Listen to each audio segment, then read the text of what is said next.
Falar do paizão, que a gente não chegou no Lula ainda hoje, né? O pai tá on, hein? O pai Pai tá on demais e trouxe uma fala polêmica aí, né? Eu acho que, no fundo, a essência do que ele falou é muito válido, porque combate muito essa ideologia antissistema, antipolítica que a gente vê. E a gente acabou, não diretamente, mas mencionamos mais cedo, porque é parte da estratégia da extrema-direita. E o presidente deu uma fala aí tanto quanto inusitada pela forma que ele falou, né? Bora ouvir. Vamos lá. E, sobretudo, vocês jovens, pelo amor de Deus, normalmente vocês são induzidos a não gostar de política. Não gosta de política, porque política é tudo ladrão, política é tudo corrupto. Eu não gosto de político. Quando a gente não gosta de política, nasce uma titica como o Bolsonaro. É isso que dá. É isso que dá. Uma titica. O que vocês têm a dizer? Titica eu acho até fofo para se tornar, para se referir. Mas é que o Lula, ele é educado. Ele é educado e antigo. Ele é educado e antigo, então ele fala titica. Mas o Bolsonaro é pior que titica, ele tá certíssimo, porque é exatamente desse lugar que surgiu o Bolsonaro. Você não acha, Claudinho? Não, com certeza, com certeza. O que já é uma afronta à parte da inteligência da população, né? Porque o cara tinha sido deputado federal há 30 anos.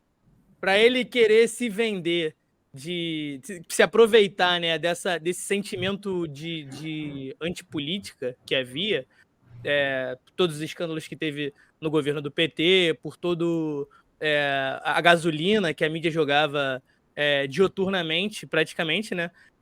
Ele chegar e se vender como a salvação, e a galera que não gosta de política comprar da forma que comprou.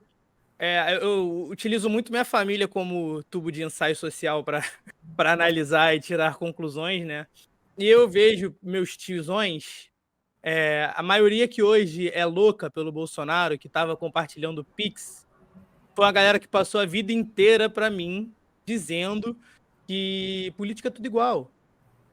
Que todo mundo rouba, que todo mundo é igual. E hoje em dia os caras estão cegamente compartilhando o Pix do Bolsonaro para ajudar ele a enfrentar todo o sistema, como se ele não fizesse parte desse sistema, como se ele não tivesse aí há 30 anos, há mais de 30 anos, acho que ele começou em 92, 2023, há mais de 30 anos aí no sistema. E, pô, é absurdo demais, né? Eu vou compartilhar aqui um texto, agora eu vou lembrar aqui Nossa, isso aqui, ó, é velho, viu? Mas é um discurso que eu fui do Lula 2014. 2014, bem ali no período que começava uma certa crise política em relação a Dilma ali, né? A Dilma tinha acabado de ser reeleita num processo muito complicado. Não, na verdade isso foi antes até, o 20 de maio de 2014. Daí o Lula fez um discurso aqui para um encontro de blogueiros e ativistas digitais, dia 16 de maio de 2014, sobre imprensa, Copa do Mundo. E a fala principal dele já naquela época, eu vou até ler aqui a fala, se vocês não estiverem conseguindo ler aqui, ó, estava cheio, era num hotel aqui no centro de São Paulo, mas é uma fala dele que até eu destaquei, e o Lula já falava isso, ou seja, vai fazer 10 anos, né? Vai fazer 10 anos, né? Tipo, são 9 anos e meio, que isso também prova a sensibilidade política do Lula, que ele já estava sentindo, esse discurso já estava crescendo muito, nem existia a possibilidade do Bolsonaro, era um discurso incensado pelos tucanos, para você ver como era o desespero depois de eles verem que eles podiam ter a possibilidade de perder 4 eleições seguidas, né? 2006, 2002, 2006, 2010, e eram poucos meses antes da eleição de 2014, que foi a eleição que a Dilma ganhou por muito pouco, e que eu acho que é ali que começou todo o imbróglio. E eu vou ler a frase que eu tirei aqui desse discurso do Lula. Inclusive, isso aconteceu uma coisa muito chata nesse dia. já tinha, ali era a imprensa toda de esquerda, né? Eu estava lá, então tinha todos os canais de esquerda, blogueiros e tudo. Era uma outra fase da internet. E, tipo, a mídia grande foi muito hostilizada pela própria. Por alguns também, porque se mistura muito na esquerda entre quem é jornalista, mesmo quem é um cara de um sindicato, tudo. Um cara quase queria agredir um cara do Estadão, que tinha escrito um artigo. E eu fiquei bem puto. Eu fui lá e ainda quase arrumei confusão, porque não vai bater no cara, né, velho? Pela mulher, é tudo que a direita quer, né? Quem não conhece o Fernando tem 2 metros de altura, tá, gente? Não sou, não, Fernando é bem pequenininho. Se não, eu vou falar aqui que o Lula falou aqui. Se não estivermos dispostos a discutir, a negação da política prevalece e todo mundo passa a ser igual, ninguém presta, todo mundo vai para a mesma vala. E quando se tenta negar a política, o que vem depois da política é muito pior. Citem um exemplo de um país que melhorou depois da negação da política. A negação da política dá em Mussolini, Hitler ou no golpe militar, como foi aqui no Brasil em 64. Temos que convencer as pessoas que, em vez de negar a política, que elas façam política.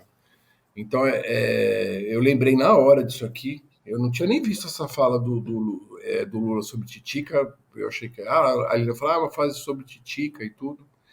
E eu não tinha lido que falava sobre a negação da política. Então, eu acho que esse é um problema assim muito importante. Mas assim. eu acho que além da juventude, a gente fala dos, né, do tiozão do Zap, né, dos nossos tios, né?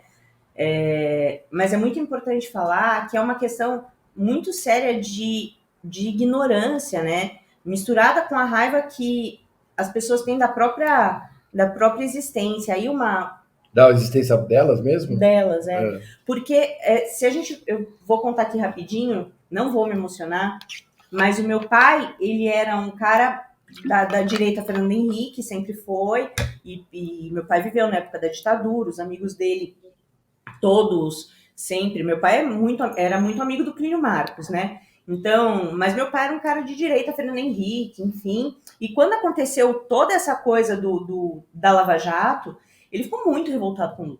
Muito, Lula ladrão, Lula ladrão, Lula ladrão. Assim, a gente tinha discussões gigantes em casa sobre isso. E quando o Bolsonaro surgiu, a revolta dele foi tão grande porque ele era um cara, né, com uma cultura geral muito grande, e ele ficou muito revoltado. E os amigos dele, ele brigou com todos os amigos por causa do Bolsonaro. Mais velhas, né, de classe média. E eu tenho muito orgulho em dizer que meu pai faleceu no dia do Natal, mas eu ouvi meu pai gritando Lula lá. Então, é onde a educação política, eu acho que tem que ser desde sempre, independente se a pessoa é mais velha, se a pessoa é mais nova. E é isso que a gente tem que ensinar. Entender a importância da política, né? Porque muita gente ainda tem esse discurso de que política é tudo bandido, política não presta para nada. Tem um monte de bandido na política, né? Mas é isso que a gente está fazendo aqui, né? A gente está aqui justamente para isso, né? E esse discurso é muito presente assim no Brasil, somente numa classe média que tipo tá e eu acho que ainda piorou, porque hoje a classe média vive muito dentro dos condomínios, tem que fazer seus cofres atrás né, do sustento da família, de uma condição, pagar convênio, pagar escola, pagar isso, pagar aquilo. E a política às vezes fica mesmo muito distante. E isso é sempre importante. O Lula é um cara que sempre fala isso. E eu acho que essa fala é muito importante. E ele sofreu na pele, né? Porque e aí vai também um depoimento mais assim no sentido de eu também. Você vem de um colégio classe média, você vem de uma geração, parte dela muito alienada politicamente, né? E quando eu vi no começo, 2013, 2014, esse movimento das pessoas da direita indo para a rua, entre aspas, durante um período curtíssimo de tempo, eu falei, poxa, pessoas que nunca tinham participado da política estão indo para as ruas, estão indo... a quantidade de cagada que essas pessoas fizeram. Apoiaram, tipo, o Aécio, depois apoiaram o golpe da Dilma, depois apoiaram o Bolsonaro de novo. Então, só que eu espero que essas pessoas também não continuem acompanhando, porque eu acho que isso também gerou um interesse maior pela política, porque tinha uma parcela da população, realmente de direita, que chegava só na hora da eleição e votava, vou votar no cara de direita, sou conservador, sou reaça, vou votar no cara de direita. Na hora que eles saíram do armário, saíram da toca, a gente viu o problema que a gente tem. A esquerda tem muitos problemas. Eu não estou dizendo que a esquerda é perfeita, não. A esquerda tem milhares de problemas, tem gente muito escrota na esquerda, mas assim, a gente viu. Quando essas pessoas resolveram participar do debate político, do processo político e do protesto político, que eu acho que é mais importante, que eles foram para a rua. Aí quando eles foram para a rua, você via Eles foram para a assim. rua tomar champanhe. Eu acho que Eles foram para a rua não tomar gosto champanhe, e aí, família por família, eu tenho fotos de pessoas da minha família muitíssimo Não, próximas de mim tem. tomando champanhe na frente do pato. Eu tenho isso aí. Tem. Tudo Pelo bem, amor de mas Deus. eles foram pra rua, teve uma época que eles, sei lá, pediam uma educação, pediam saúde também.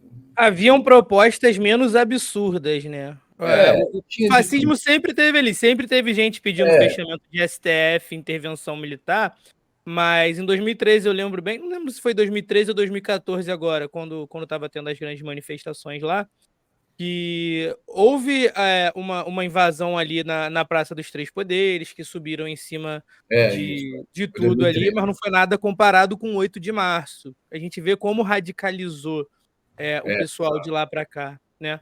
E uma crítica que eu vejo muito por parte da esquerda ao Lula é justamente o PT ter, entre aspas, abandonado a base e não ter continuado a investir na educação política das pessoas, né? E eu acho que esse discurso do Lula de 2014, eu confesso que eu não tinha visto. Tá bom? Em 2014 eu era mais novo, eu não era tão ligado como eu sou hoje. Mas eu acho que quebra um pouco com isso, né? O Lula está sempre trazendo. A gente vê o discurso desse da Titica, ele conclui da mesma forma. Ele fala: se você acha que a política é ruim, faça a política você. Vem você para dentro, traga É, as suas propostas. Né? é. Porque criminalizar a classe política como um todo abre margem para qualquer pseudo super-herói aparecer e dizer que vai acabar com isso aí, tá ok?